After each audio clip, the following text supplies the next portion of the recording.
Welcome to Chakras and Cusswords, a podcast that dives into self-improvement, completing goals, and overcoming modern-day obstacles. I am your host, Katherine, and together we will address our fears, establish self-awareness, and complete self-growth through honesty and reflection. Remember to please like and share this podcast. Thank you. Hello, everybody, and welcome back to Chakras and Cusswords Podcast. And today I have my special guests, Amanda and JC, who are my friends, and I'm really hoping I'm not laughing all the way through this podcast because this is kind of like a serious topic, but I will try to not be giggling through this whole podcast, but it might be a challenge. So, Amanda, JC, welcome. Please introduce yourself and tell us a little bit about you two. Okay, I will go first. My name is Amanda, and I am a registered nurse. I've been a registered nurse for going on 10 years, and before that I was an LVN, and then before that I was a ward clerk, and I met my husband JC through work. He worked for one of the local ambulance companies, and that's basically us. Okay, JC, now you have to introduce yourself. Let us know a little bit about you. I'm JC. I'm Amanda's husband. And I started in EMS in 2003 in San Joaquin County, and spent my whole career in this county. And what year was it? Last year, 2021, April of 2021, I left the industry completely and have started new adventures. Yeah. So, for you guys as a group, because this podcast is really based about helping people, especially people in the healthcare, in the healthcare setting who work as first responders, nurses, also just people who are just working every day and seeing a lot of trauma and seeing a lot of fucked up situations. Would you say that when you two met each other, because you guys were both literally almost in very similar but different work environments, did you almost feel a strong connection, he knows or she knows what the fuck I'm going through?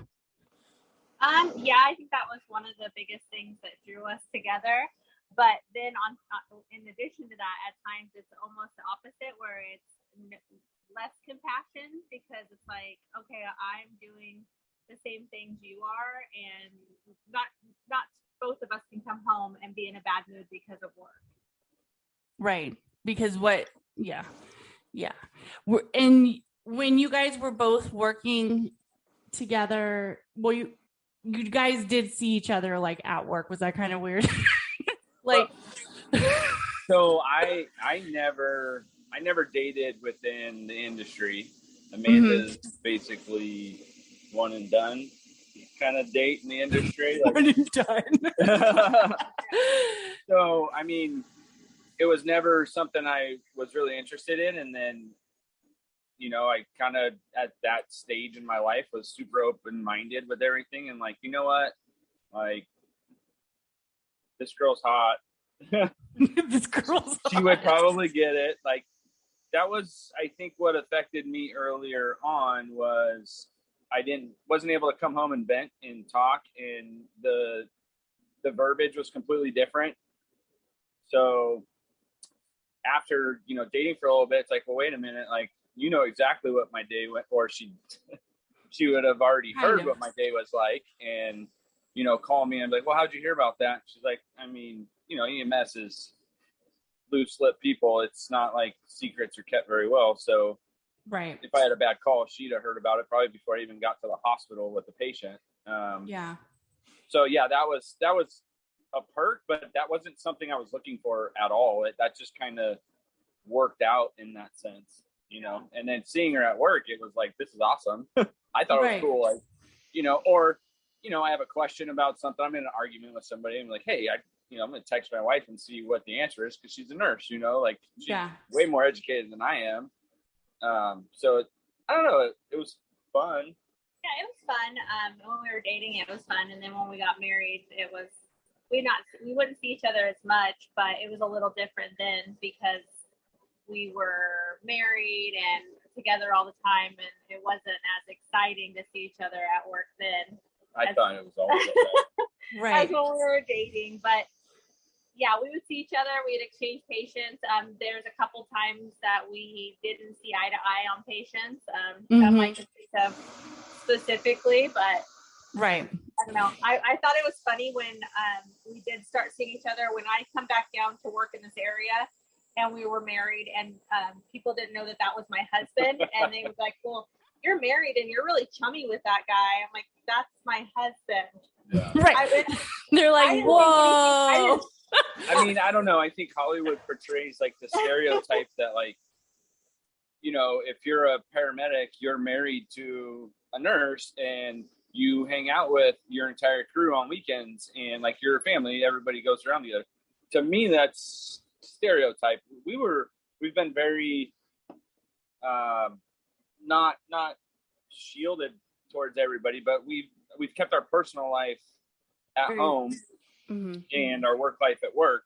Now, granted, you know, our personal life, we'd still talk about work, but it wasn't battles with each other. It was, hey, this is, you know, what I did at work today, whatever. And then when you're at work, like, we're at work. I mean, I never felt like anybody knew our personal life. I don't feel like, and like she said, it went months. People didn't even know we were married. You know, I didn't run around and say, oh, you know, my wife's at this ER today.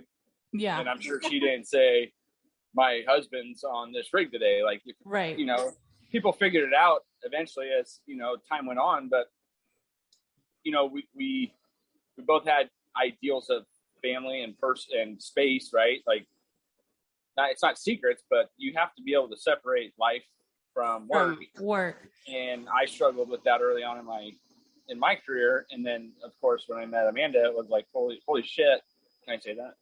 Yeah. It's called Chakras and Cusswords. Oh, okay, cool.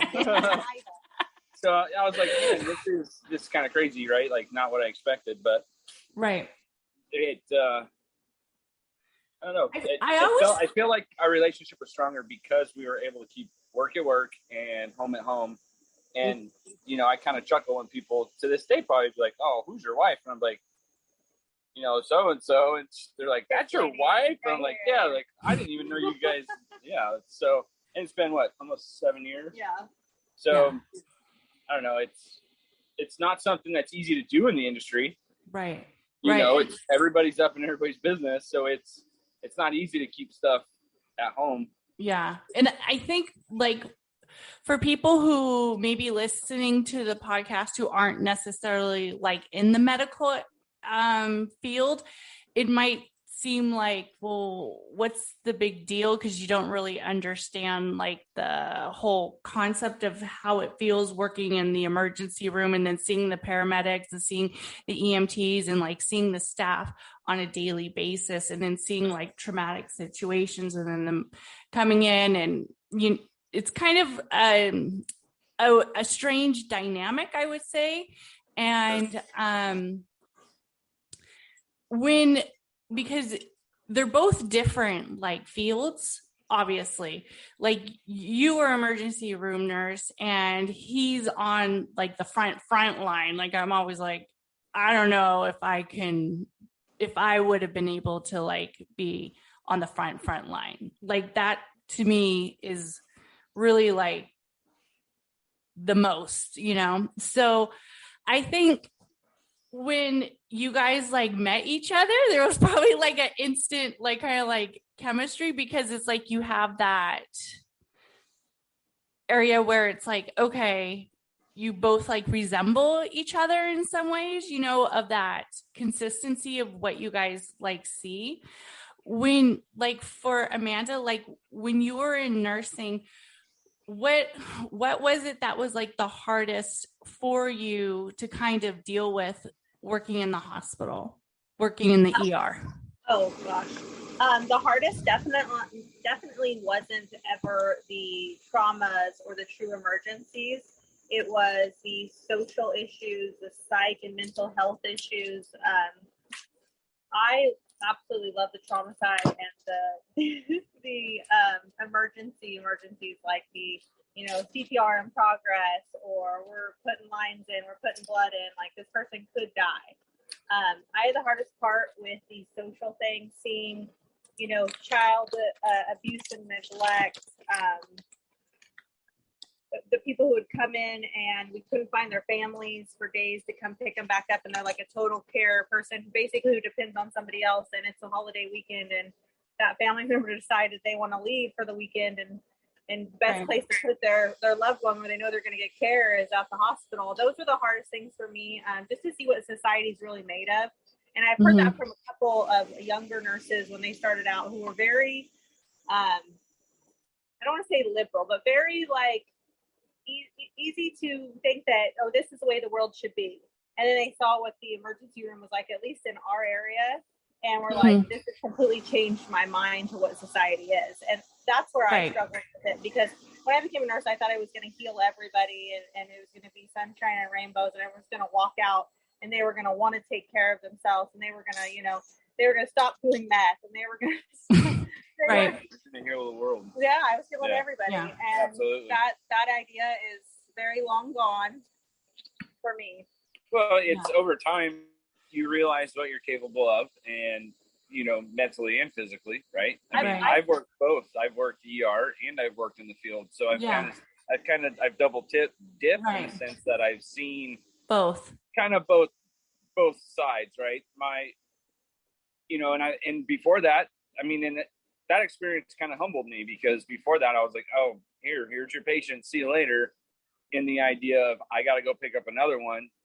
Whereas when you're in the ER, you're like, yeah, well, have fun driving around out there while I take care of this patient for the next 12 hours in the same bed, trying to figure out where to put them. Like, so, and then being married to a nurse, you're like, it humbles you, and you kind of appreciate. He has a new respect. I do, for sure. For sure. I mean, I'd go toe to toe with nurses. I went toe to toe with family members, and it's like, right? Like, that's how I got my wife. I went toe to toe with her. And I win, like I always do. I'm a winner. This was a win-win, duh. Right. But it's serious, I mean, if you'd have met us 8 years ago, we probably wouldn't be smiling, joking, laughing at this point in our career. No, because being together, we've completely changed each other, right? And I feel like I knew you both separately, and it was like, you could have set this up years ago. I worked with you and Tracy told me she was dating. He was like, JC, what? But I mean, in all honesty, like, I see with you guys, like, how you guys have changed individually and then how you are as a couple, like, just, that's why I was like, I need to have them on my show, because I mean, in all honesty, I feel like you guys have so much going on, like, with your family, we're sitting in our trailer doing a podcast here, life in general, like, how the fuck do you keep it all together? We don't. It's actually helpful at times. It kind of keeps us on the straight and narrow, because I was gonna say it's made us healthier. That's for sure. We have no time to divert. Like, from the time we wake up in the morning to the time we go to bed, our hands are full. There's no downtime. So it's made us, I think, better people. We appreciate things. We really, I feel like I don't take for granted things that I used to take for granted. Just like right now, sitting here in quiet talking to you, this is like vacation for us. Right. This is nice. Vacation. Right. Yeah. This is nice. We've been up since 5. Yeah, we've been up since 5. I've had a garage sale today. Yep. What? Yeah. Oh, yeah. We had our house, our doors painted, and all of the trim done for us within the last 3 days. We've had people, workers in and out. So, but that's our lifestyle, right? Like, right. That's your go, go, go, go. Right. You can't shut down. You can't wind down. And that was kind of my fear when I left the ambulance. I was like the best analogy I can give it is when you graduate, like high school or college, whatever, that next day when you wake up, you don't have that obligation anymore, but you still have a world of responsibility. Mm-hmm. So it's like, okay, now what do I do? You kind of throw your hands up and go, okay. So that I was fearful for that, not just because, I mean, I knew I could do it, but mentally was I going to be able to do it? Right. You know, it's a big mental game. You have to be ready to step away. Right. And I mean, I kind of tried it. We did a little teaser run a couple of years back when I kind of tried to transition to the ER. Mm-hmm. And that was kind of because, yeah, and that's kind of what I wanted to do. And, you know, I worked in ER and, you know, it just, there's, you know, you can take the boy out of the country, but you can't take the country out of the boy kind of mentality. Like, I belong in the field.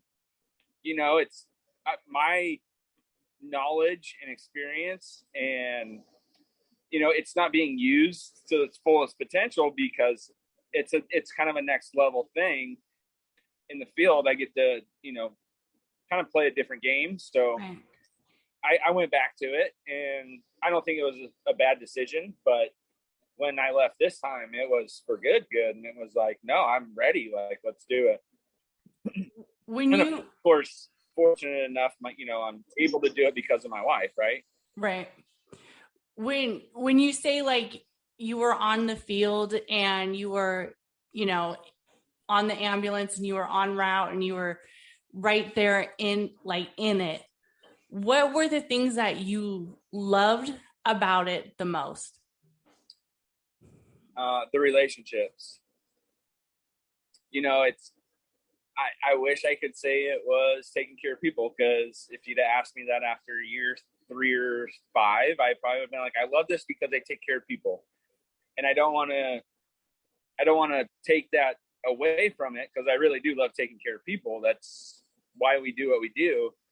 But the longer you're in it, the relationships just grow, whether you like it to or not. You know, I worked with a guy, and you know him, you know, Vince Stroop. I worked with him for 10 plus years as his partner on an ambulance. We changed companies together, same day, mm-hmm. same resignation letter, like changed and the crazy part was we went from one company as partners to the next company as partners. Mm-hmm. We just changed the patch basically. So you build those relationships, and the crazy part is I envy that man for the way he can separate. He walks through the ambulance station door. He's at work. When he walks out of that door to go home after his shift, he is not at work. He is going home. You can text with him back and forth, but there's no long, hey, what's going on? How you feeling? About that kind of stuff. He is a master of home being at home and work being at work. And I struggled with that up until the very end. You know, mm-hmm. Amanda was the one who kind of helped me start to do that. But I was so far into it that it's like, no, you know, this is, we'll be better off if I just call it quits now. Right. I've been successful. I've done tons of stuff. I've seen tons of stuff. You know, I'm never going to lose those memories, and not all of them are good. You know, there's some that will stick with me forever, even no matter how hard I try and erase them. It's not going to go away. So it's, you know, you just be thankful for what you got and mm-hmm. what you've done, and you kind of don't let it take you over, kind of thing. Right. Yeah. When you were in the field, and because I really think that, like, especially, you know, both me and Amanda, we worked together and we did like float nursing. So we kind of got, Back in the good old county days. Yes. And you guys have built a relationship, right? Like, Yeah. And it's, I can't help it. Catherine and I were drawn to each other. Right? Right. It's It's the birthday. It's that Aquarius sun, right? It's like I'm a Pisces, by the way. Oh shit. You're What? a Pisces what? Pisces sun? Pisces both. Oh, both. Do you know your rising and your moon sign or no? You just know that you're a Pisces. So you're Pisces I just sun. know that I'm 100% Pisces. 100%. No So if that's other good or zodiacs in that. It's just full fucking Pisces. Yeah. Yep. He's just here. He's Pisces ass. I'm here. I don't know. But back to JC and what he loved about it. He's not telling you that he's a hardcore adrenaline junkie. That he This is loves true. that shit. This is true. The He adrenaline loves it. aspect of it, and I FTO new hires, and when you're He'll put a dip in and drive 100 Right. Right? miles an Like, hour. there's huge adrenaline in it, and not just that, but the adrenaline of somebody calling on you and you showing up and doing what you can for them, and those successful treatments, Mm-hmm. they're never going to forget that. The shitty part about it, you can't remember them all, right? Yeah. But that one person is going to remember that their whole life. So you have to leave that image like, hey, I do care about you. You have to be sympathetic. You have to be empathetic. You have to relate to your patient, and we get 15 to 20 minutes with them. Right. Whereas in the ER, like, you get 12 hours, 2 days, just depends on how long they're there. So, but we have a very short window to get them to trust us. So there's adrenaline in that too, right? Like, okay, you're problem solving the whole time. And it's process of elimination was what I always told my new hires. Like, look, start at the worst and narrow it down until you get a handful of things. And you're basically triaging in your head, right? Like, what's the worst case scenario? This could be a bleed. Oh, crap. Let me check for bleed. Nope, not a bleed. What's my next one, right? Like, okay, this could be hypertension. Okay, right? So we have a small window and we deal with it. Whereas I'd bring the patient to Amanda afterwards. I'm like, see, that guy was totally CHF. And she's like, what are you talking about? No, he wasn't. He was diabetic. He didn't even check his sugar. Right? And you're like, Are you kidding me? He's like, wait a minute. All that thinking I did. All that Pisces man thinking I did. That's what it is, right? Oh, yeah. Crushed So by an Aquarius sun, right? There's adrenaline in it. Don't get me wrong. And thankfully, I never had any wrecks, on the ambulance. I got to come home to my family every night. And, I got to do a lot of things when I went on strike team. And, I worked fire for 10 years too. So I tried a handful of things, and there was an idea of trying to go law enforcement for a little while, and then COVID hit, and we were like, yeah, okay, there's our sign. We don't need to go law enforcement. But now it's a great decision. Like, I'm a completely different person because I've kind of accepted everything, and I've accepted the past. Like, hey, I did this for a while there. It was a pride thing, right? Yeah. It was, I can't leave because my kids think I'm a hero. Right. And they're never going to know, at least the younger two are never going to know or remember daddy working on the ambulance and coming to the ambulance station and having dinner with us, or, eating ice cream with us, something like that. Whereas the older two completely knew what I did. They know what I do, and that's going to be a part of their memory. So I had to kind of swallow that pride too, and be like, my wife's going to be there forever. My kids are going to move on one day. So does it really matter if they care that daddy worked on an ambulance or not? All they care about is the food on the table and all that. And I think what kind of helped out was we were working 24-hour shifts, and, Olivia has autism and James is epileptic now. And being away, I went on a strike team for 10 days, 10 days gone. And when are you coming home? And it's like, I don't know when they release us. And that was kind of eye-opening. That was kind of, I would say, that period of time where I was like, you know what, I've kind of fulfilled what I wanted to do. You know, I've done these things. I've seen a lot of good stuff. I've seen a lot of bad stuff. Let's move on with our life, my life at least, and career-wise. But now I'm home more with the family. I'm home with the kids.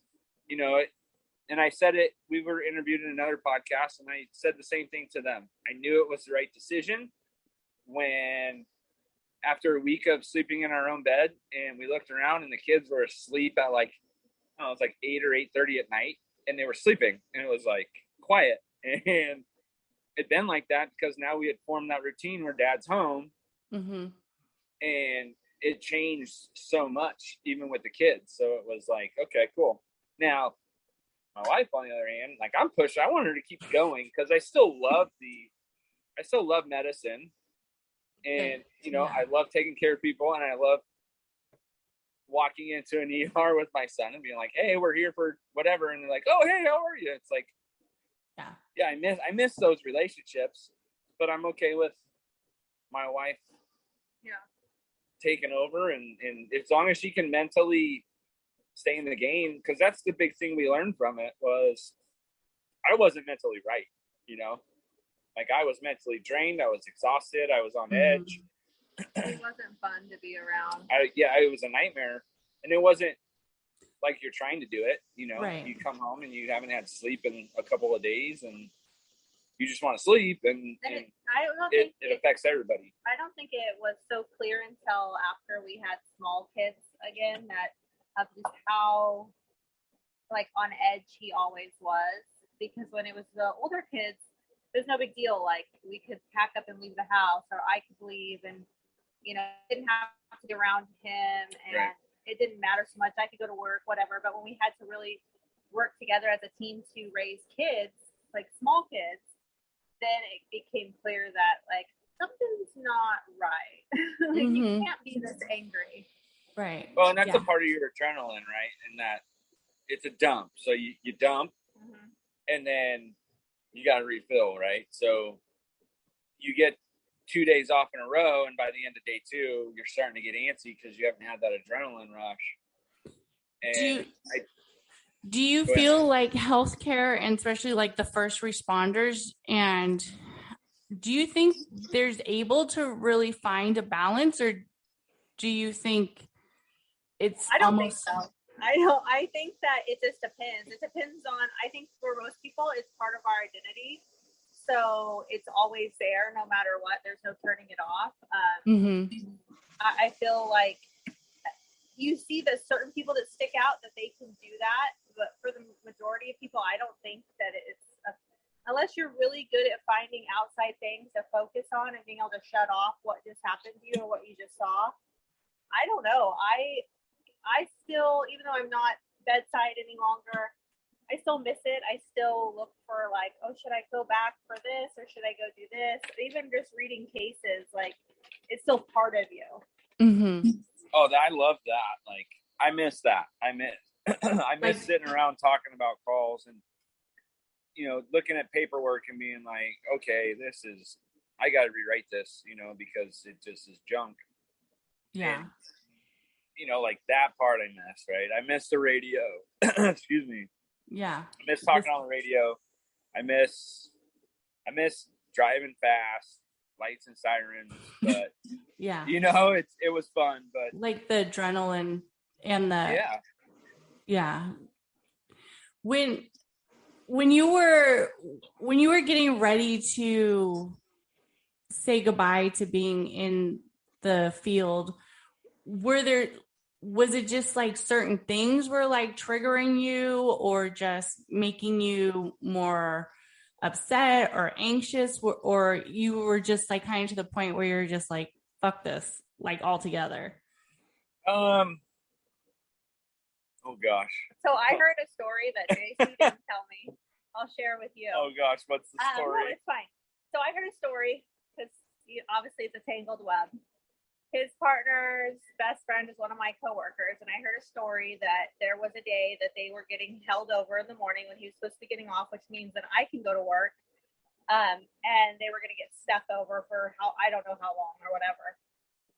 And that the person I was working with him, who knows him very well, said you watched the look in his face and you knew it was done then, that he was just done. That was it. That was the day that he was just over it and he was done. He was done getting stuff. He was done with long distance transfers. Like, it was over.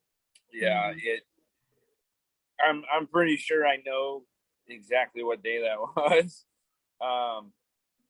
And it sucked. Like, it was the weirdest feeling. I didn't have it planned. There wasn't a day in mind.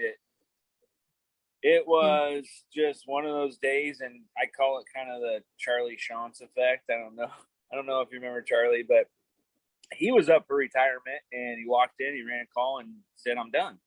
And everybody respected that, and he shook hands and off he went. And that was kind of in the back of my head, like, wow, you know, I respected him, and I still do. I respect him so much that I was like, wow, if he knew it was done after doing it for so long, then maybe there is a day where you're just like, this is it, like, I'm done. There was a pre, you know, kind of a pre-candlelight going, because me and Amanda had talked about it, you know, fairly often for at least a year.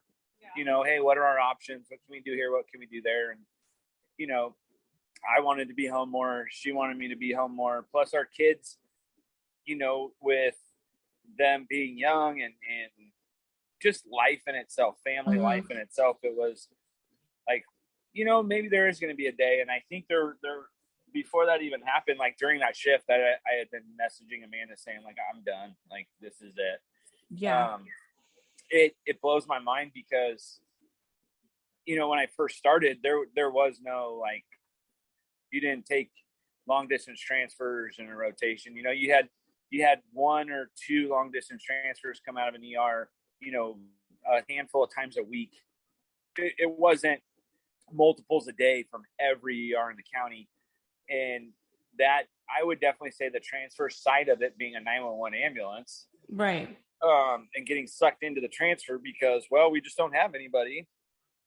I kind of built a frustration of, what are our priorities? Like, we're a 911 ambulance, and you're taking us out of a community that I live in to go take somebody to a hospital, you know, 70, 80 miles away because they need to rule out RSV.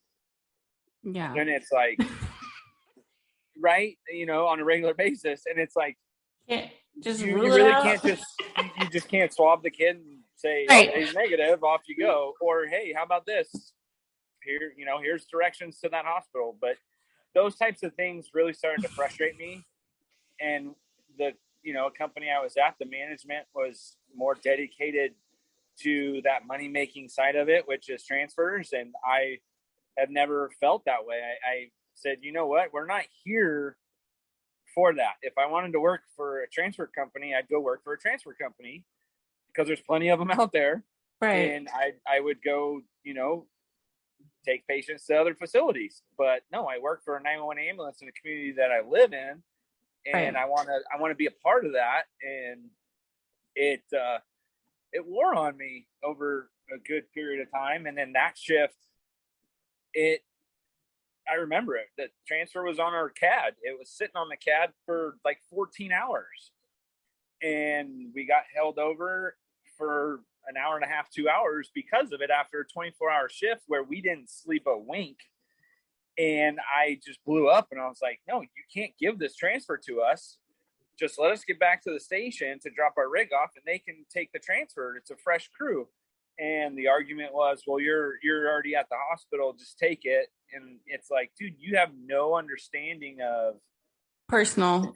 It has sat here for 14 hours, but it has to go now to hold me over for 2 when a fresh crew can take it and be on the road in 30 minutes. What 14 hours? What's another 30 minutes? So I was done. I sent her a message on the way home, like, I'm done. I packed up my locker from the station. I told everybody bye. And I don't think any of them thought I was serious because it, like I said, it wasn't talked about amongst my peers and my coworkers. It was just bag full of stuff out of my locker and see you later. And I never saw them again. Yeah. And I think like I know with like working in the emergency room, and I'm sure also like with other specialties in nursing as well, that a lot of us are so formulated like off of the title, the title, the identity behind it. I mean, I knew I was ready to go and move on, but it probably was, I would say I started asking people like in my department, have you ever thought about leaving? You think about leaving? Do you want to leave? You want to get the fuck out of here? But, yeah, right. But it was just, something that I just kind of like kept to myself and figured, well, if the right opportunity comes, it comes, and then I'll go. But you really did like a full quantum leap where you just said, fuck it. Yeah. I'm out. Well, it was hard. It was hard. Believe me. Like I tell everybody, this wasn't easy. It was 100% a leap. Like I didn't know what I was going to do afterwards. Like my wife kept reassuring me financially, it's not a big deal. It doesn't affect us at all financially. It took a year for him to really trust financially, like that I have a year of being I got it under control here. Right. Which if you don't know me or don't know my background, I was single for years, took care of myself and my older daughter, owned a house, did all that stuff for myself. So it's no big deal. I can hold it. Like I've spent most of my adulthood by myself. I got this. Like, don't worry. And I think that trust had to be, and that was like a different level in our marriage, that he was able to trust me that I could do that. And I wasn't going to just be like one day, like, well, you know what? I don't feel like doing this anymore. And I was lucky too that I had really good administration in my work who understood and helped me get to that point where I could be able to be, sustain our size family. Well, I mean, I was circling the train mentally though. Like I was circling the train mentally. Like, basket case. No. I was because she flat out said, look, like this ain't gonna work unless you go get fixed. Like you're broken, go get fixed, or this ain't gonna work. And I did. I found a great therapist, and that was part of our growing together too as a couple. And it was all fun and games when it was two 30-year-olds with older kids and a little freedom, and it was fun and dating. And then it got real quick when it's a house, kids. Younger kids. We hit the reset button. We have to take care of each other. Both of us have priorities. At that time too, we're going through child custody with JC's older son. We were trying to move back here to the valley. It was just a lot. We just got married. Olivia was born. Yeah, Olivia was born. And we had some complications. It was just a hot disaster. But we were ready to call it quits, and it was kind of a Hail Mary of I went to a counselor, he went to a counselor, kind of took care of some underlying things for each of us because we really came into it masking a lot of problems that we took care of with work. Like, it's okay. I was bottled up for sure. It's okay because I work and I do this, so there's nothing wrong with me. Yeah, I mean, and it was, what do you do? What's your natural reaction when you get in a fight with your spouse? You open up your phone and start looking for overtime. No, I'm just going to go work a couple overtime shifts so I don't have to be around you. Right? And then, super cool. but you're not married to a nurse. Not cool. So when you're dealing with a nurse who's an ER nurse who says, no, this ain't going to go that way, and you pick up overtime shifts, and then she picks up overtime shifts, and now you're seeing each other every day. We're trying to kill each other. So it's like, it's this evil game you play. Yeah. And so we had to get fixed, and I was fortunate enough to find somebody that really helped me out. And then we actually found somebody to have us both together. So we've been through therapists, we've been through therapy, we've done it. And I'm not saying it was our saving grace, but it definitely, for me personally, opened my eyes to like, wait a minute, wow, like I'm really broken, and this isn't who I am. Like not who I am, not who I know. This is what's going on type thought process. So it took me some time to work. I mean, I still work on it. I still struggle. I still have bad days. I still there's days she's like, dude, you're checked out. I'm like, I don't know why. Mm-hmm. But then if she's, takes the kids somewhere and I'm at home by myself, I just, you break down and you have a couple tears and you're like, what is wrong with me right now? And I still do it. It's been over a year that I've left, and I still do it. I still have to, what's Katrina say, squeeze my sponge. Yeah. Or for me, I have to get it take out. some air out of the balloon. Yeah. Right. And it's kind of hard too now, because she comes home and it's, how was your day at work? And she's like, oh, it's fine. Like, we don't have that common ground anymore. Mm-hmm. But we've been able to. Yeah, we found other interests. We kind of run together. Like, I'd say the EMS portion and the emergency portion, it brought us together. But through all that, through counseling, kind of by finding other identities outside of what we do for a living, we were able to merge together. Like, we both like gardening. We have farm animals. She loves chickens. Absolutely loves chickens. And goats. Actually, I do love my goats. She loves her goats. I go talk to my goats every day. Yeah.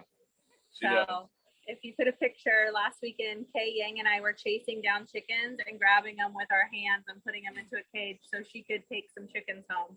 Aw. So if you could picture that of me and her running around with gloves on, just grabbing chickens up by feet. Well, I love your potting videos, because that was a big, I like to say I have a green thumb. I love landscaping everything, right? So that was another thing for me where I was able to put on my headphones, listen to music, and just work. If I'm going to and it's gotten this bad where I move a plant 3 feet over. I dig a hole 3 feet over there. And you know what? I want this one over here type mentality. And so now you have to rewire all the plumbing, do all that. And for me, I need that time just by myself, just to listen. And sometimes I don't even have music. You ask anybody that's been in EMS long enough, whether they live 2 hours away or they live 2 minutes away, they typically don't listen to the radio on the way home. Yeah. They need some silence. They need to let their brain just get everything out. So that's kind of where I picked that up. So you have to find those interests. I remember when I met Amanda, she wanted a garden. She didn't know how to garden. She didn't care about gardening. She's like, oh, what are you growing there? It's like, this is how you garden. And I didn't push her to do it. It was, we didn't have that common interest anymore. Right. So now we have to evolve into that married couple of one who works medicine and one who doesn't. Right. But she still has to be my support system. Yeah.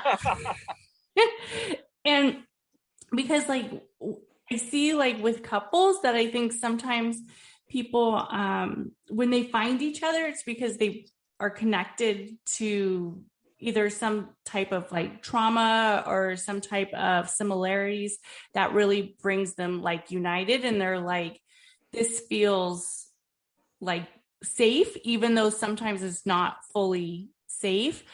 And I like how you guys both brought up the therapy, because I've been in therapy since I was 13 and continued all the way to adulthood. And then my husband and I both had to do counseling, marriage, separate, both, and I think couples sometimes think that just because they're entering therapy, that means that's the end of couple counseling. And they're like, oh, we must not be doing well in the relationship, when in actuality, it's you're trying to heal the wounds that you've either had before the relationship and that somehow got created other ones during the relationship, or, the own separate heal as well.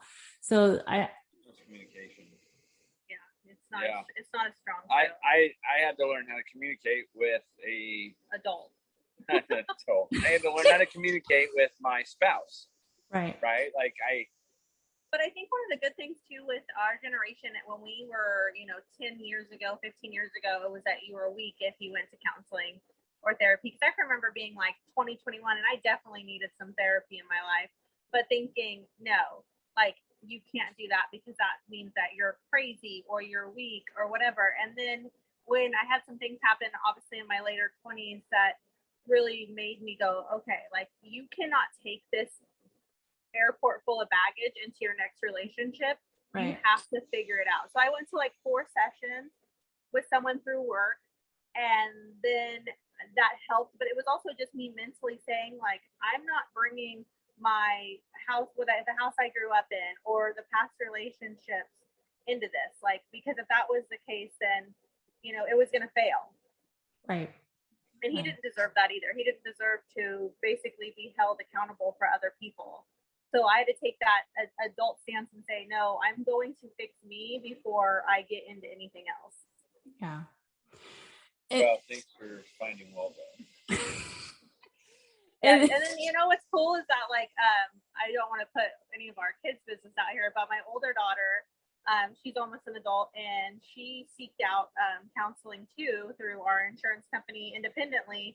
And I have a lot of respect for her for that, because, you know, not anything, you know, horribly tragic has happened in her life, but just stressors, and just knowing that that's a positive way of coping. She's not, she's not doing drugs or out drinking. Or let's put it this way: she don't want to talk to us. Yeah, I'm just happy she wants to talk to like, somebody. I don't want to talk about it. I have a counselor for that, and I'm like, well, yeah, okay. And it's a professional person that cool, like, go do it. You know, like, it was a pride thing in the beginning. Yeah. But what I learned, I learned how to communicate. But my specific therapist, I learned how to, I don't even know the word, the nightmares that I live with, I learned how to live with them, right? Like, accept them. Like, this is what it was. There's nothing I could have done that was going to change the outcome. Right. You know, I didn't do it. I was there to help, right? Like, I did what I was supposed to do, and it just doesn't work every time. So and I think that's the problem that I have with, like, some people who are really, like, centered in bringing up, or where they say, like, oh, I'm bringing up all the trauma so we can heal it. Like, most trauma is never, like, especially if it's like very eventful, or it's something that it will always be like a part of that person. So you can't ever fully heal it. You kind of have to learn to accept it and then live with it, not have this notion that once you heal it, because it's never going to be fully healed, it's just going to be in a place that you accept it and live with it. Yeah, absolutely. And I was allowing it to develop me into somebody that I wasn't. Right. And you know, going out there, and I couldn't tell you where I'd be right now, right? Like, I could, who knows if I'd even have a liver. Like, I rode down that road, and it's like, and I've been failed by the system, you know. I've been failed. There's EAPs failed me, but I didn't give up. Like, nope, it's not who I am. I got to fix it. You know, there's options. And that's what bugs me, is it's mental health isn't discussed as often or as frequent as it should be. You know, when I went through orientation, there was no mental health portion. It was, here's your job. This is what we expect. If you don't do it, here's how you get punished. It toss you the keys to the rig.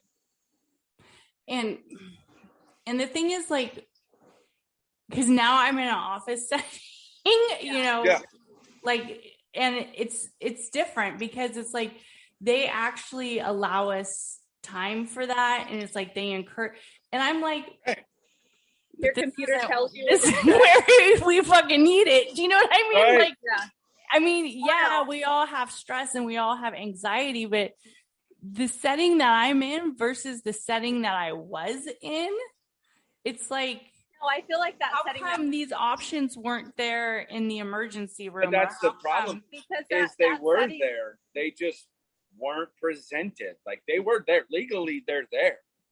And I went through that. Like, hey, where is this phone number? I need it. Oh, it should be on the wall. It's not on the wall. Well, legally, it has to be on the wall. but for Katherine, I think that she's talking about this. I don't know about the clinic directly, but just other things with that company from being involved with them. Like the 15-minute stretch breaks where your computer shuts off on you or tells you need to get up and stretch. That never happened in the ER. Well, you don't have that because you log in, but you log it's out, like, you log in, you log and out. then it's and like nobody's going to tell you like, hey, it's or lunchtime. like weekly wellness hour where you like the managers or whoever's in charge schedules an hour where basically there's team building. Well, that's exactly it. I was just going to bring that up. Team building, 100%. It's almost like you need to take admin, and I mean, I guess you have charge nurses, right? Like in the field, you have supervisors. Like, you know what? Take those team leaders and say, build a shift based around personalities, who gets along, who works hard, who does, like those types of things. Build the team, and your stress level goes way down when the team is functioning. Because when you're getting your ass kicked, everybody's getting their ass kicked. It's not just you getting your ass kicked and somebody else sitting on their ass. Yeah. And that kind of stuff. But that's what really needs. They forget about that team. They push team building so much at the other levels. But then when you go to that front line level, it's, hey, we're not going to mess with them because they're kind of in the grind right now. Like, let's not piss off the Lions. Right. It's so you fall through the cracks. Katherine, can I offer you some pizza? Can I buy you some pizza for your short staff day? I want some pizza. because pizza fixes everything. Yeah. No, I don't want pizza. Everything. I want a day off. Yeah. You know what I mean? Like, how about this? Does this pizza come on a day like, off when I can have a beer? The nurse's pizza. Right. I don't need any more food. Right. And it's really tight when it's little Caesar starts showing up. And you're like, come on, guys, you could have at least got Domino's. Right. Like, really? You're a multi-billion-dollar company. Yeah. You guys could have at least got something better. It's frustrating, right? So I don't think that when it comes to mental health, it is such a huge out of sight, out of mind for a lot of the business. And I say business because it's 100% a business. I'm sorry. It's a factory. It is a assembly line. It's pump them through, get them out onto the next one. Like, you can't tell me that's not a business. And they collect money on it. And don't get me wrong, the money's great. We get paid great. At your certain levels, when you're educated, it makes sense to be educated because the pay is there. And, so what they've forgotten about is the health of the workforce. And they don't push that mental health at all because for some reason, it's still a scary thing to people. Like, when I went to my first therapy and I went to the building that said mental health behavior or behavioral health, I was like, whoa, what? Like, no, you're not putting me in a green jumpsuit and taking all my belongings when I walk through the door, because that's what I thought. And I'm somebody coming from the medical side of stuff, and I was embarrassed walking through the lobby, checking in at the desk, like getting handed the clipboard to answer mental health questions. I was embarrassed. But I tell you what, after that first meeting, he goes, all right, we're done. And I'm sobbing. I'm in tears. I think I said 3 words the whole hour because I just sobbed the whole time. And he goes, all right, we're done. We're going to see you next week. And I said, the hell we are. I haven't said shit. You're going to need security to take me out of here because I'm not fucking done. And he looks at me and he goes, and then he got the green suit. Yeah. He got the green suit. So he goes, we're done. I'll see you next week. When I came back the second week, I was so fucking proud. I was like, you'd have thought I was at an AA meeting getting a coin. Like, I made an accomplishment. I took a leap, right? Yeah. I didn't know where it was going to take me. As far as I knew it, I was at rock bottom. Like, mentally, I'm at rock bottom. I'm about to lose my family. I'm about to lose the love of my life. I'm about to lose my job because I can't mentally show up anymore. And I just let it all out in front of this guy on the first appointment. came back to the second appointment, and he's like, how do you feel? And I said, I feel great. I still a little choked up, but he goes, now let's talk about some stuff. And I said, okay, cool. Right. So it worked out great. All right, we're back. It worked out great, but you have to take that leap. It was the same thing when I left EMS, when I left medicine completely. Like, I knew it was a leap. I had that support system. Just do it. Like, just take that leap. Like, it didn't matter. For me, there was no gets worse. I was at worse. It only can get better from here. And now that's a big portion. I feel like the companies are failing, especially in this time when we're coming off of COVID now, new strains and all that. But a lot of the regulations are being lifted, and it's not as rough, but it's not like locked down. Yeah. But how did that mentally affect your staff who was there every day with no vacations? Vacations were denied. My company said, any PTO you have scheduled is now canceled until further notice. And at that point, I was top step. I had weeks of PTO, and we had it booked out. And I'm like, well, thankfully my wife is in medicine too, so her vacation got canceled too. And we're like, okay, cool, we're going to work anyways. Right. But like, those things affect, if they're not affecting the employee, they're infecting everybody at home. Mom or dad's not here. Mom or dad's stuck at work. Look at those medical professionals that had to stay at the hospital for days on end. And then when they went home, had to look out of a window just to say hi to their family. Yeah. They couldn't go in because they've been exposed for so long. Like, it's not worth the risk. It's not the professional they are being mentally affected, but it's more so the family. Have you heard of anybody coming out saying, hey, let's get these families in here. Let's offer services to the families of these people while they're stuck at work, right? Like, I don't feel like change that are at that first responder level. I feel like nothing has changed at the upper levels, and it sucks. And what are you going to do? You're either going to live with it or you're going to find something else. I am thankful enough to have a family that I'm supported enough to make that decision and say, I'm done dealing with it. I want to be a dad. I want to be a husband. I want to dedicate to you, and, and let's do this. Like, so 18 years? Come on. Yeah. Look at my hair. No hair for the audio. There is no hair. There's no hair, right? It's gone. Yes. I am 38 years old and I have no hair and a white mustache. It's white. Look at it. Yeah, it's white. It is. It's a little white. You know what Olivia asked me the other day? She goes, Daddy, you're growing your mustache. It's white. Are you Santa Claus? Getting there. Yeah. So mental health needs to be discussed, and it's a big deal. And it's so many different levels. We can only speak for the medical side. Right. How is law enforcement dealing with it? How is military dealing with it? How is fire dealing with it? And what it sucks. What do you think would be like some of the first steps for it to get better? I think on the hospital side, I really think we need to focus on staffing.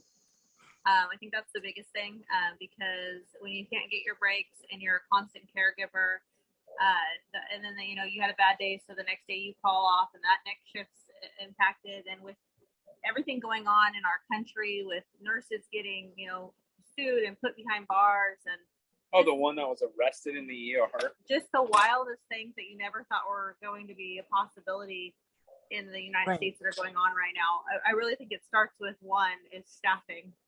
Just making sure that they're adequately staffed, that they can get breaks, and that patients are being cared for. I don't believe that a nurse who has critical patients should also have the same amount as another nurse that doesn't have as critical of patients. It's not fair. That rides on people. And I think nurses and all healthcare professionals, for the most part, we went into this to help people. And when we know we're not giving 100%, it hurts us very badly. We're very critical of ourselves. Yeah, I agree. Definitely. I'm critical of me too. So I need to know what is it like a day in the life with JC and Amanda? Like this is your guys' reality show. Have you ever watched The Simpsons? The what? The Simpsons? The Simpsons? Are you saying you're Homer Simpson? Like you are? No, not The Simpsons. I'd say if we had to compare to reality show, we would be compared to probably The Modern Family. Yeah. I would say Modern Family. I've been called Phil I don't know Dunphy that that's reality TV. It's not. I mean, if we had a reality TV show, the problem is I feel like nobody'd be interested.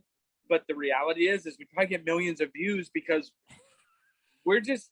I mean, you listened to us before we started the podcast, trying to figure out how to turn the phone that was pretty hilarious. Before the podcast, we this is the best. We wake up at 5 a.m. Right. We get our kids ready. We do all that. Sometimes we go to brunch, right? Sometimes we go to lunch. It just depends. But I can guarantee you this. Dinner is by 5 p.m. every night.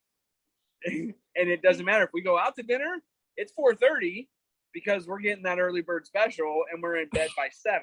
He's making things by 7. I'm serious. Like really? But 7? you also have to.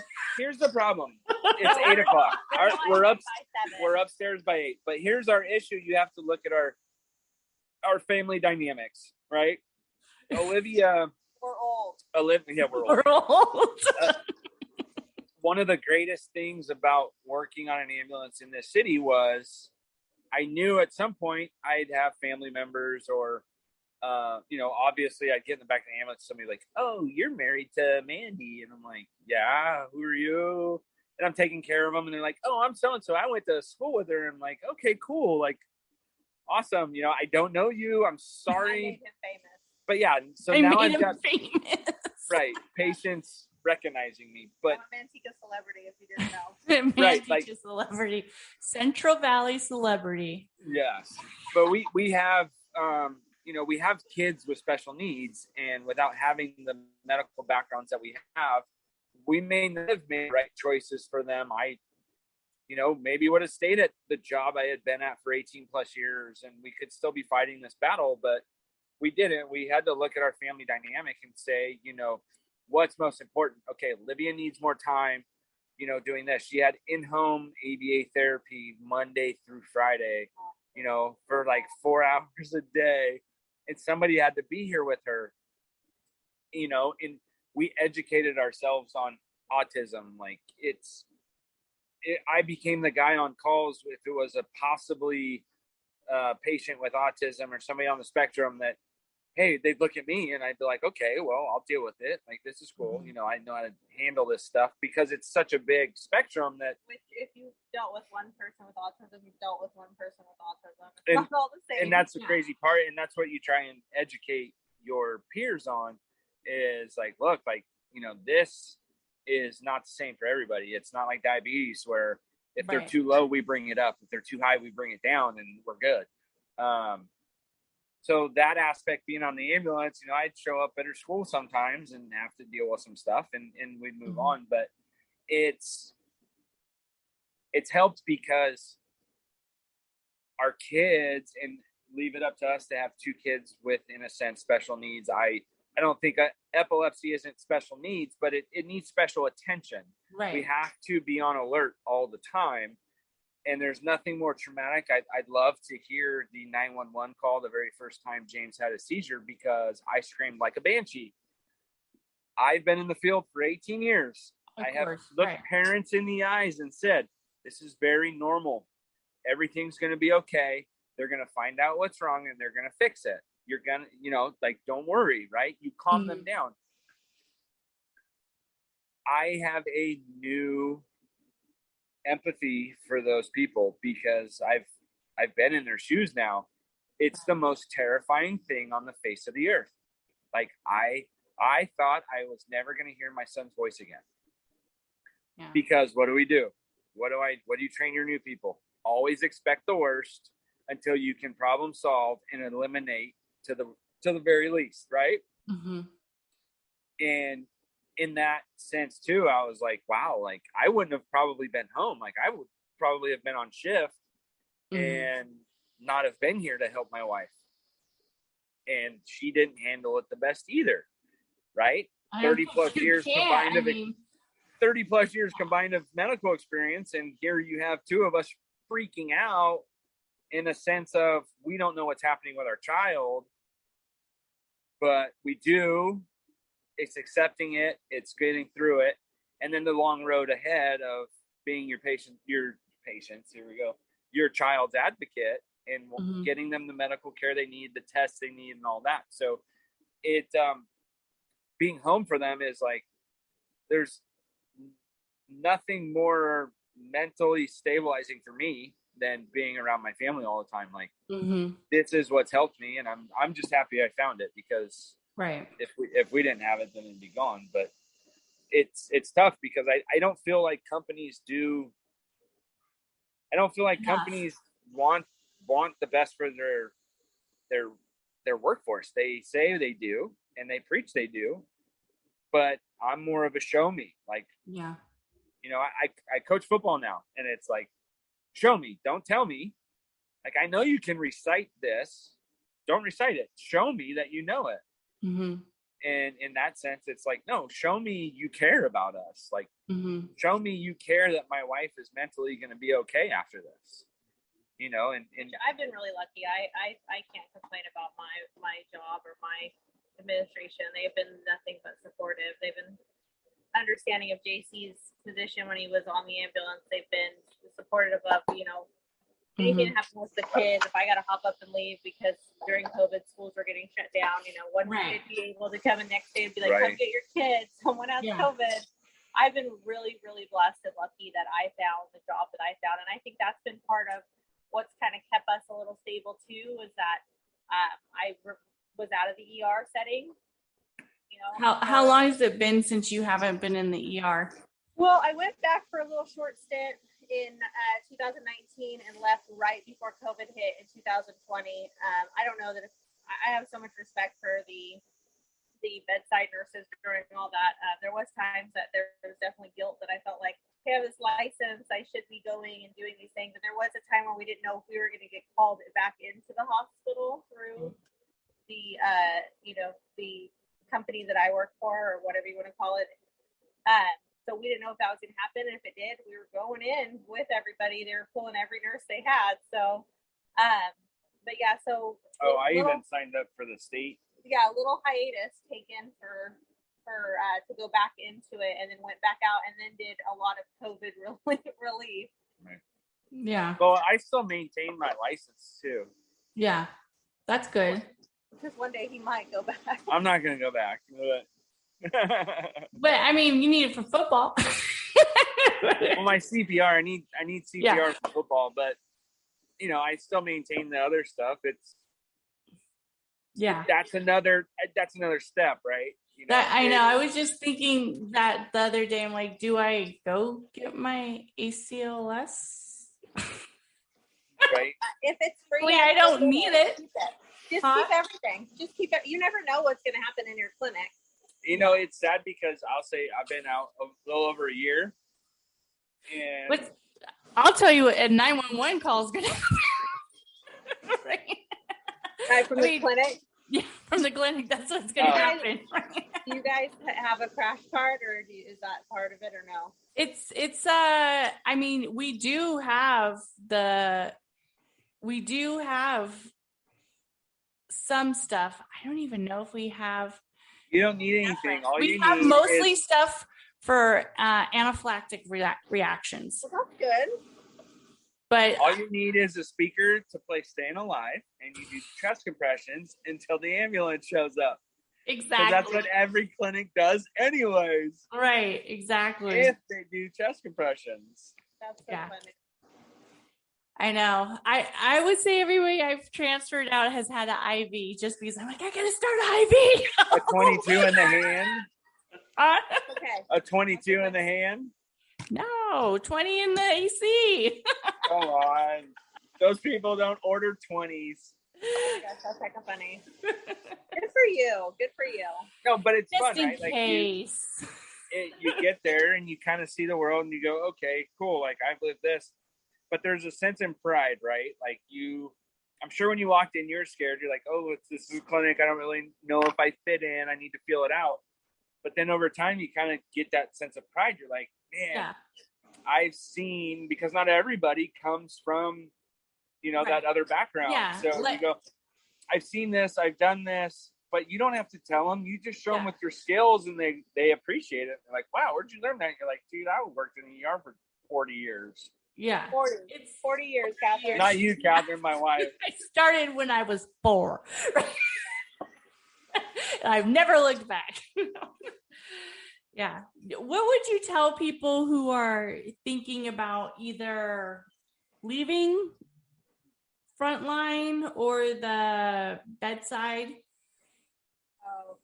I would say you gotta like look deep down inside yourself and decide if it's the right time. You gotta weigh out, the risk and benefit to everything. There's some really great things about bedside nursing. The availability for overtime is always nice. Keeping up your skill set, those kind of things. And then you gotta kind of say, am I staying because I want to stay, or is it because I'm scared and I don't know anything else? Like, I'm a really big opponent for, if you want change, you got to make change. Yeah. So it's really on to each individual, and everything will work out. Yeah. Got a lot of faith in that. Whatever happens, JC hates it. When we first got together, I was a list maker and JC was a hippie, and just, whatever it is, it is. And now we have completely switched. I'm just like, yeah, whatever's meant to be. It's, I don't know, from the field side of stuff, it's so hard for me because a lot of my decision making was a bunch of things together. It wasn't just one thing that said, okay, I'm not going to do it anymore because of this. It was a lot of things. And I never questioned leaving certain companies and going to other companies. I think that path was just me feeling it out. Like, who runs what different? You got tired at one company, moved to another one. I had the opportunity. I deep down and wholeheartedly thought that I was going to retire from EMS at an old age from the company I left. I thought it was my forever company. I thought it was it. Like, I had made it, right? Like, I'm there. I got to a point where I wanted to expand and grow, and those opportunities weren't there for me. Mm-hmm. So if you want change, you have to kind of make change, and it's like, what are our options? Right. So I think from the first responder side of it, the mental game is so strong that you have to take that acceptance part of grief. You have to grieve because you're leaving something. You still have to go through those steps before you become truly comfortable with it. Mm-hmm. And I had to be mentally acceptance that, hey, I'm never going to put this uniform on again. I'm never going to drive code 3 across the city again. Now, I'm not saying leave completely. That's just what I chose. Changing scenery is a huge deal. I did it. I had a great time. When I changed sceneries from one company to another company, I had a sense of being recharged. Like, I'm back. Let's do this. Mm-hmm. And then I did it again when I tried to transition to the ER. For me, the ER, like I felt like my skills and knowledge weren't being used to their fullest potential. So I chose, hey, this isn't for me unless I go get more education and move up that ladder, right? So I went back to the field, and I got stuck in that spot of, is this it? Like, is this all this is? Like, there's nothing else? And I think you need to be able to recognize when you're starting to get really angry with your job. And that was the thing. Like, I hated going to work. I hated it. When someone's just asking for something simple and you're irritated with them because they're calling you to do your job, right? That might be a time. That might be a time to reevaluate and see what do you need to do. Do you need to recharge? Do you need to take some days off? Do you need to take up, working out, something to get those good, neurotransmitters going again. Yeah. and see what needs to happen with you as a person. Because if you can't leave and this is your job and this is what your income is fixed to, you have to take care of yourself. I'm really big about taking care of you, whether it be both ways, mentally and physically. You have to sleep, you have to work out and take care of yourself, and you have to make sure that your mind's right, whether it means talking to someone. You know, it's okay to get medications if needed. It's okay to talk to people. It's okay to say, you know, I'm not going to pick up that overtime. My bills will figure it out. I'm going to go to the beach today. That's the hardest part. Like, I've come from that. When I met Amanda, I was alcoholic. JC, he was like, "Why don't you pick up more overtime?" I'm like, "Because I did my job. My bills are paid, and I don't need to be there anymore than I already am." And I kind of felt it kind of hurt my feelings because I felt like, well, why am I not enough? Like, why is what I'm bringing to the table not enough? Why do I need to work more? But it wasn't that at entirety. It was overtime's available. Why would you not want to pick it up? Like, in the sense of, I think that's free like money. the corporations, they trick us to make us feel like we need the overtime. You know what I mean? Like, it's here. You better get it before somebody else does. Yeah, the more you work, the more you buy, the more you buy, the more you need to work. And I'm not big on that cycle. I'm like a minimalist. I am a gypsy soul. I'll live in this trailer if I need to. Well, I mean, but it's also, I'll be here on my garden eating tomatoes and zucchini. I'm okay with it. Let's do it. It's crazy because I truly feel like if you'd have done this interview 3 years ago, we wouldn't be laughing, smiling, giggly. We'd be very cut and dry and very stern. Like, there's times she comes home and I'm like, dude, you can talk to me like a human being. You don't have to talk to me like you're dealing with somebody at work. Like, it's okay to shut it off. Whereas before, I always think now, wow, is that how we came home and talked to each other? Like, and we were okay with it. Well, and that's a problem too that I had was that, and Katherine, you've worked with me before, I'm very direct.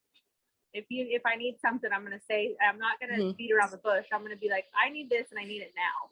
If I've told you I need it, it means that I thought about it for the 20 minutes before.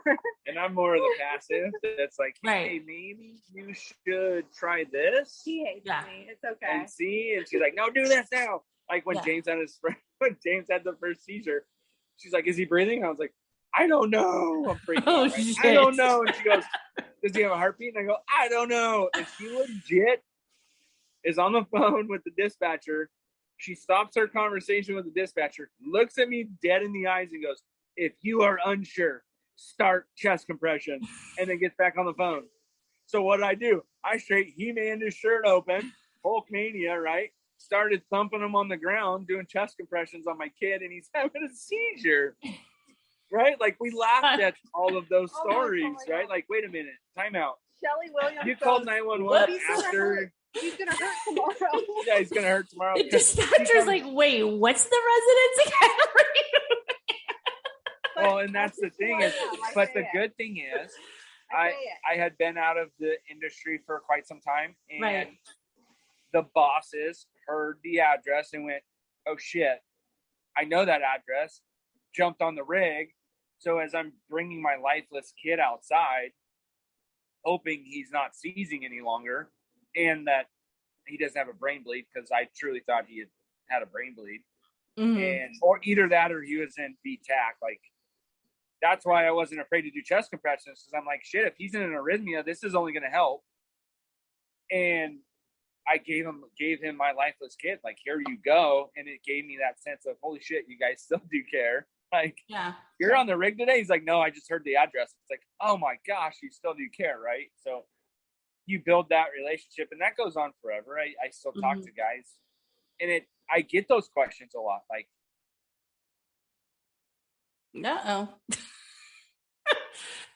we lost them. I don't know where they went. Got it. Right. Okay. All right, we're back. We're back. Sorry. But all I was saying is I'm happy that I didn't expect people to miss me. I didn't expect people to talk about me. It was just, hey, it's good to see you. I'm happy that you guys at least recognize stuff. You know, it's see an ambulance, they wave, it's cool, but I don't recognize half of them anymore. The turnover's been crazy, and it's probably due to a lot of mental health stuff, depression, and it's just, it sucks because the people that I started with, I've seen them trickle out slowly, and some of them have been great people. They've been great at their jobs. They've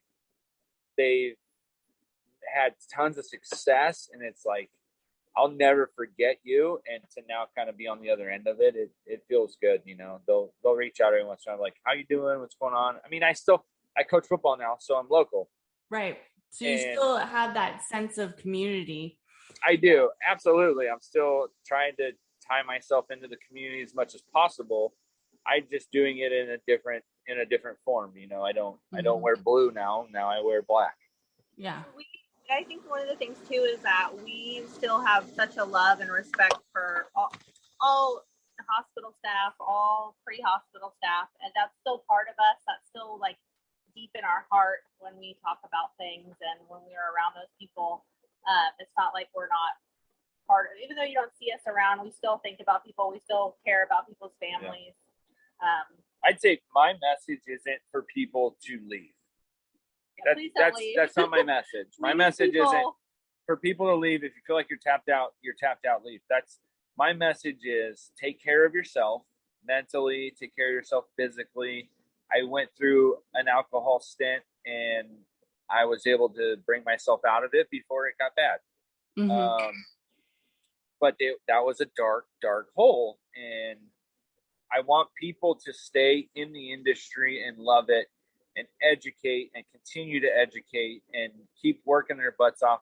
I get it. I've lived the life, but I'm now in the shoes of that patient that you're transferring 40 minutes down the road who said, hey, I used to be an EMT once many moons ago. I did 15 years on a rig, and you just kind of look down like, dude, you whatever, right? Now I'm that guy that's like, hey, I used to work on an ambulance too. Like, I don't do that. I feel like that chapter has been closed. Like, that's part of my grieving. Mm-hmm. I've been able to accept it and close that chapter, but it still excites me because I know, like, my wife is still very much deep into it and tied in, and she's been successful with her career. And now us making decisions, the best part for me is us making decisions is, well, what do you want to do with your career? Because I'm going to stay home and take care of the kids and, try and help around the house as much as possible and be a father and a husband. Yeah. I want people to continue the grind. I want them to continue running 911 calls, and I want them to continue to fight for patient safety and patient rights and be good patient advocates. Mm-hmm.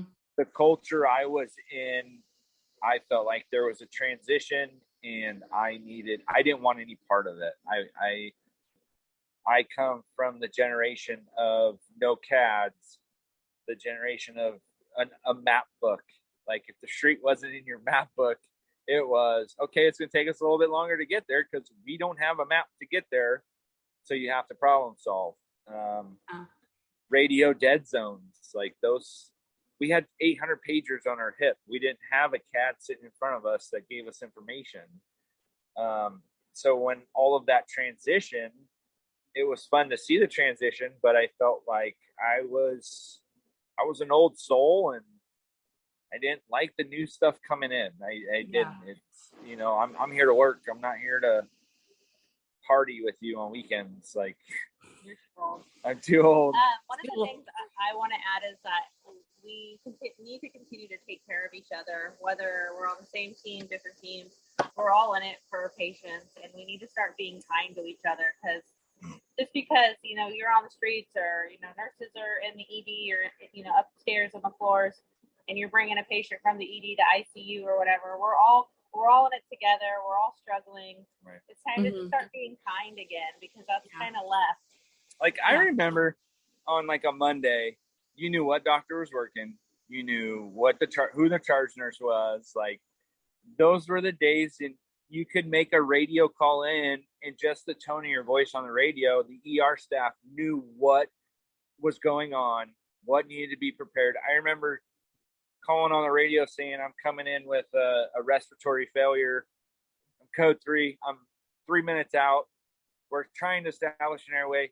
I'll see you when I see you. And them on the radio just being like, okay, copy. And you walk through the doors. RT's ready. X-rays ready. The doctor's at the head. You know, they've got intubation set up. They've got BiPAP set up. They're ready for you just because of that relationship and that tone. Mm-hmm. Whereas towards the end of my career, it got really frustrating when you'd call something in and you'd be looking around when you walk through the doors, like, where's the doctor? Where's the charge nurse? Like, why aren't you getting my info? Why are we not going straight to the room? What's going on? Mm-hmm. And okay, I'll just sit there on the wall. We'll find a spot for you. It's like, no, did you not hear my radio report? Like, right. Those types of things mentally affected me enough to say, I need a change. I think that was probably one of the things that affect me too a lot with COVID, because I worked through the first variant and then the second. And I would say probably if I wasn't outside in the tents, I probably would have. Oh, you guys got tents. Oh, the tents are my favorite. Tent City out there. Tent City. I was just like, what? I did not like, this is not what I signed up for. And this is not like what the patients should be getting either. Do you know, like, it was just so frustrating on so many levels. Like, how is this even right? Absolutely. No, agreed. Did you feel prepared? Thank you for listening to Chakras and Cuss Words. This podcast has been brought to you by Anchor. Anchor has sponsored, distributed, and helped me create a good podcast to you. So if you have been thinking about making your own podcast, I suggest you use Anchor. It's easy to use and it's free. So go ahead, create your podcast, and I can't wait to hear it. Thank you for listening. Your side tells me no. I think I felt prepared for some of it. Like, I remember like the first time I took a photo with the tent, I was like, okay, this is kind of like going to be like a waiting room. And then it turned into a whole ass hospital. Right. And and then there was times where they were offloading ambulances in the tent.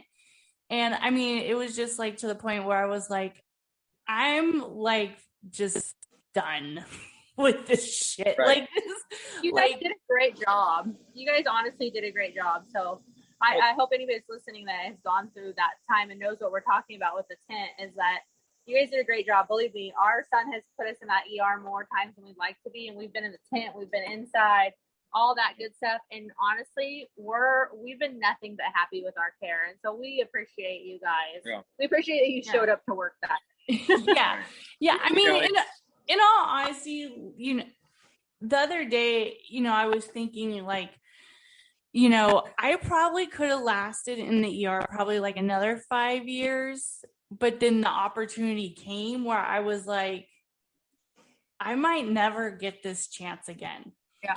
Right. Well, I remember when you told me you were leaving, I'm like, I am literally not going to know anyone anymore in the ED. Like, who do I call? Who do I act like I'm really big stuff here and go, well, I know so-and-so, because now I don't have anybody. I'm sure you have somebody. I'm sure you have somebody. That was a time that it kind of proved our weaknesses. It showed our weaknesses. Like, we aren't prepared for certain things. And right. I'm struggling with it at the location I'm at, you know, because I am employed by them as well. And I work a position where I feel like it is my duty to say, hey, these are some safety concerns. Right. And it frustrates me because I get kind of that look from the outsider that has never lived it or been a part of it. And they go, man, you're kind of going to the extreme. And I go, yeah, but the extreme would be the actual occurrence.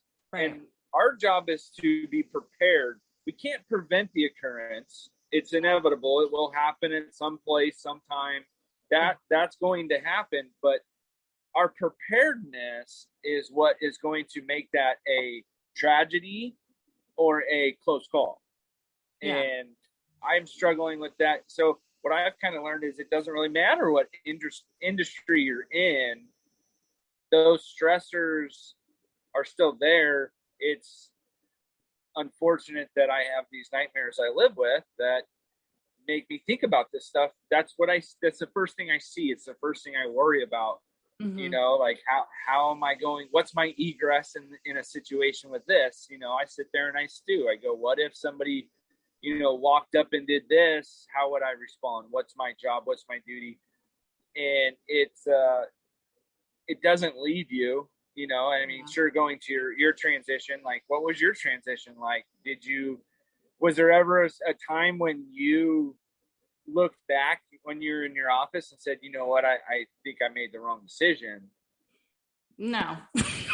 Right? I mean, there's times I'm like, I miss the ER, like I miss the relationships and I miss the excitement of it.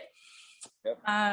You know, and then there's times I'm like, I can't, you know, I miss the adrenaline of it, but relationships and adrenaline, right? But I don't miss, I don't think that I made the wrong decision. Right. Or ever do I want to go back there full time? No. No, you feel like it's I don't even think I'd want to go back there for a shift. Yeah, just to hang out. Do you ever feel like with your husband, I don't know if you ever use his name on here, but we'll just call him your husband. Do you feel like things are a little bit easier, that you're not under that constant stress? You know, what's funny is right around the time that I started to switch out, he went to the OR. So now it's different because the other day he's, you know, talking about like a case they had and, you know, and how he's staying overtime and he's short staffed and it's like weird, different dynamics now when I'm like, that sucks. Right. She goes, oh, like when she's on call, she's like, oh, I got to take this call. I'm like, oh, that sucks. And then like, where'd mommy go? I was like, don't worry about it. She's got to take a phone call. Right. Yeah. And it's like, oh, you look back on it and go, you weigh it, right? Do I miss it? Do I not miss it? And there's those times where you're like, wow, I guess I've never kind of noticed that. Like, I don't miss being pulled away from stuff. I don't, you know what I really love is hot dinners. And I never realized how much I like hot dinners until I stopped working on an ambulance because I couldn't tell you what a hot dinner tastes like. I always tell people that's my favorite thing about JC is because he was on an ambulance so long that no matter what I feed him, he's like, I love it. It's good. I'm like, really? Right. Like, he's just happy to eat and it's warm and it's food. And I'm not sleeping in the back of the ambulance. He's just happy some bologna sandwiches and grilled cheese. Right? He's like I literally could just make him mac and cheese. He's like, I love it. It's the best. Like I can imagine some people. Yeah. I can't imagine husbands that like are like, oh, that's a gross meal. I'm like, I've never in almost 7 years heard those words out of my mouth. I just got he doesn't like salmon. He's been eating salmon all these years and asparagus. Yeah. It's no way. Whoa, time out. It's not that I don't like it. It's I like salmon. To me is like a once a year dish. A once a year dish. Right. Trying to give asparagus it to me heart healthy. Like, yeah, asparagus is like 3 to 4 times a year. I'm just asparagus and salmon out. I can't eat it once a month. Like that's just I need meat and potatoes. Like I need he's a meat and potato kind of guy. Yeah, like you know what? I don't even care. Boil some rice up, throw some ground beef on the cooker, a little cream corn. We're good. We're good. I got everything. Like you learn how to eat. But I will say, since I left, I lost like 50 pounds, and it's probably because like I went to the doctor. I got scared. Amanda's like, you know what? Something's wrong because I lost it so rapidly. And it's because of the lifestyle change. I don't come home and need to crack a beer just to take a shower. Right. You know, I don't come home and stress stay awake for another 36 hours. And now my sleep pattern's all messed up, you know? Yeah. I come home and now I mean, it's so much different. So for me and the decisions that we've made, I've benefited, and I think my family has benefited, and of course my wife has benefited, but it's those simple changes. Don't look into it like I have to quit my job to make myself better. Right. But don't run yourself down. Like, yeah, you need to kind of take a step back from time to time. You know, Definitely. and it sucks because when you start out, you're getting paid, you know, minimum wage. Yeah, definitely. And so, you know, if you want to have bills and have a life, then you have to work those overtime hours. And so you kind of are trained from day one that I have to work. Right. As you progress up the ladder or you get seniority, you no longer have to work because now your wage matches it, and you get to pick and choose when you want overtime, and you get to take days off. And so there's transitions, and this was the one I needed to make. And, you know, just take care of yourself. Like, yeah, it's so hard to tell people now, just take care of yourself. Yeah. Well, I'm happy for you guys, and you guys are definitely living up to taking care of yourselves. So I just want to thank you so much for coming on. Oh my God. I feel like I should be able to release this YouTube. Please don't. I look so bad right now. I'm just joking. Wait, is the video? If anybody wants to come hang out with some goats or some chickens, I might have to do some spoofs, not the whole. Oh Lord! If you'd like to come do a U-pick at our farm, right, we are here for you. Well, thank you guys so much for coming on, and everybody, please comment, like, and subscribe to Chakras and Cusswords, and have an amazing day. Bye. Thank you.